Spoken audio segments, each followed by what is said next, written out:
Samuel Bark okay, gentlemen, first in the round. black, You orange ready? and silver Let's go. tie shorts. Manny Akpan in the white. Big overhand, fast-paced start here from Akpan. Looks for the spinning kick for the body there, and beckons Samuel Bark on, immediately gets the takedown. And you know, this is something we did not see Tobias Harila do. But you've got to think this is the game plan to fight a guy like Samuel Bark, right?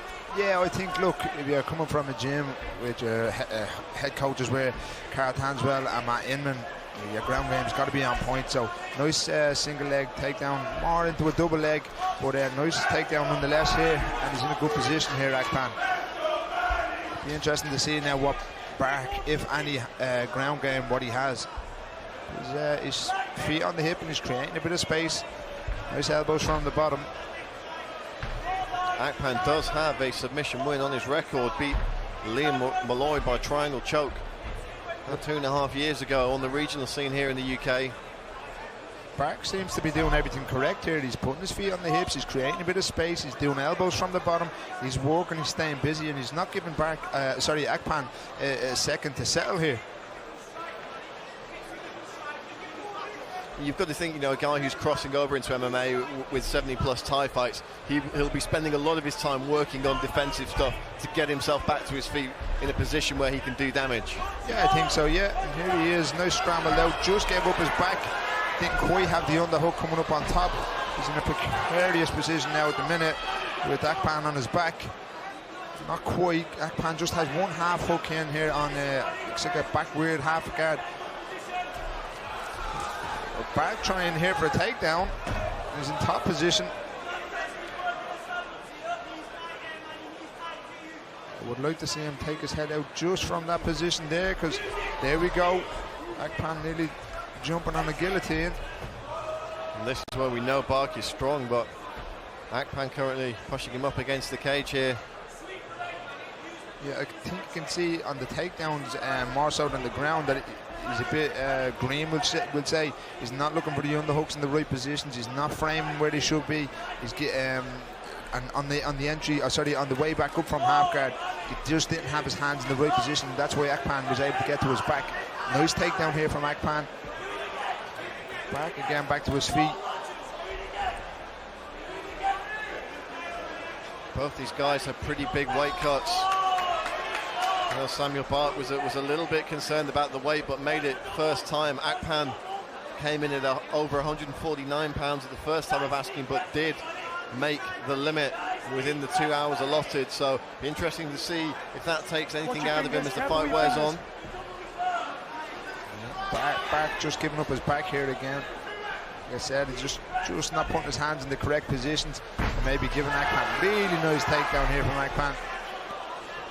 Bark again, though, able to pop back up to his feet.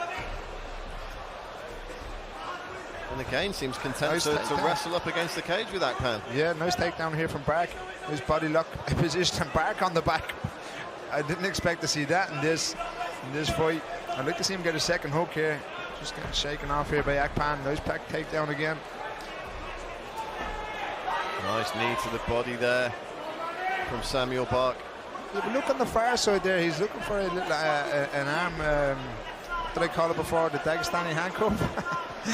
We use just that term in the gym, but he's looking for it, which holds your opponent down in that position, and he's looking for a weird crucifix position here, which is pretty good grappling.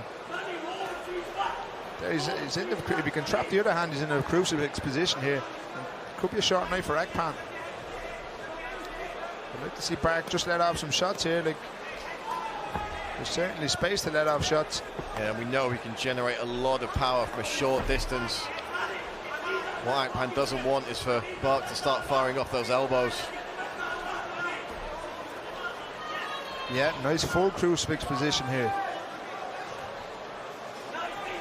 I think if Bark can let off some strikes with the right hand or trap the hand with, there we go, let off some elbows.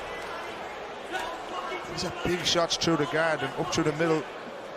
I'd like to see him go under the arm rather than around the head, because sometimes when Akpan or your opponent in front is moving his head, you do tend to clip the back of the head and you'll get a warning for it.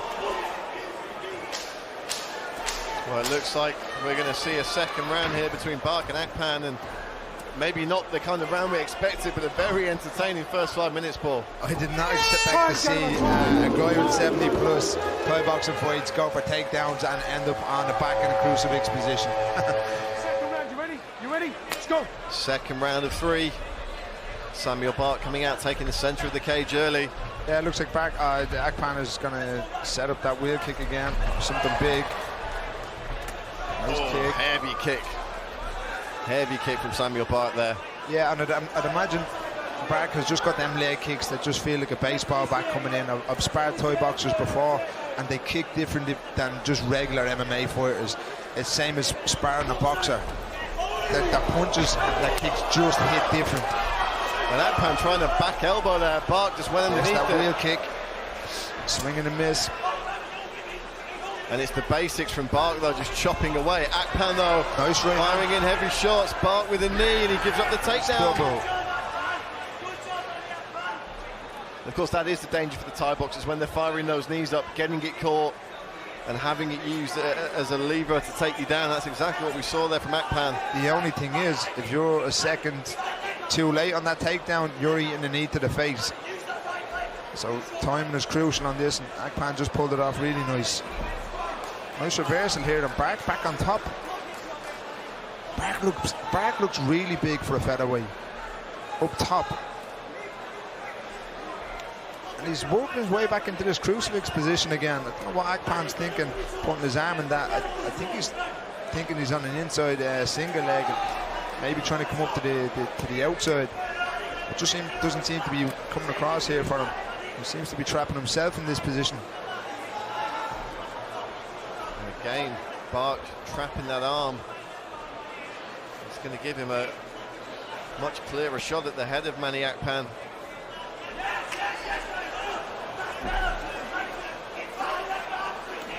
This is a nice full crucifix position. I think Bart can let off some elbows here if he's clever. There we go.